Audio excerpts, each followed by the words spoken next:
इस वक्त की बड़ी खबर सामने आ रही है कि सिंग तेल के दाम में फिर एक बार इजाफा हुआ है, जिसकी वजह से ग्राहक जो है वो बेहद ही परेशान है। सिंग तेल के जो दाम है वो केवल 3 दिन में 30 रुपये तक बढ़े हैं। एक डब्बे का नया दाम जो है वो 2550 रुपये बताया जा रहा है।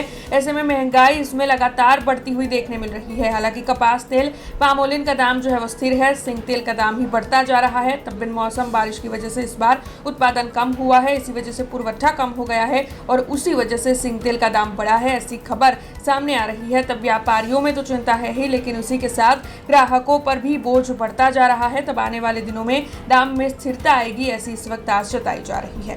આજે બજારમાં સિંગતેલનો ભાવ ડબ્બે 30 રૂપિયા વધી ગયો છે, જેથી મધ્યમ વર્ગના લોકો જે 10,000 મહિને પગાર લાવતા હોય તેમનું બજેટ ખોરવાઈ જાય છે અને અત્યારે મગફળીનું ઉત્પાદન સૌથી ઓછું છે અને સિંગતેલની માંગ સૌથી વધારે છે, તો માર્કેટમાં કરવું જ શું? અત્યારે સિંગતેલનો ભાવ વધારશે તો મધ્યમ વર્ગના બધા જ માણસોને બજેટ ખોરવાશે, તેથી ઘણી તકલીફો ઊભી થશે। તેથી સરકારને અપીલ છે કે મગફળી ઉત્પાદન કરતા તમામ ખેડૂતોને સહાય આપે અને મગફળી જેમ બને તેમ વધારે ઉત્પાદન થાય તેવી અમને સબસિડી ને એવું કંઈ આપે, જેથી વળતર વધે।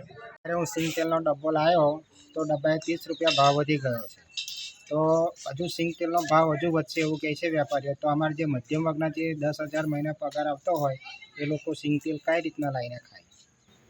અમારે તો સિંગ તેલનું ખાલી સૂંઘવાનું જ રહી ને, કારણ કે અમુક જે કમોસમી વરસાદ પડ્યો ગુજરાતમાં, એ સૌરાષ્ટ્ર બાજુ જે મગફળી વધારે ઉત્પાદન થાય ત્યાં બાજુ વધારે વરસાદ કમોસમી પડ્યો તો મગફળીનો પાક નિષ્ફળ ગયો છે। તો હજુ મગફળી ઉત્પાદન જ નહીં થાય તો સિંગ તેલનો ભાવ વધશે એવું કહે છે વેપારીઓ। તો પછી અમારે મધ્યમ વર્ગવાળાનો શું હાલત?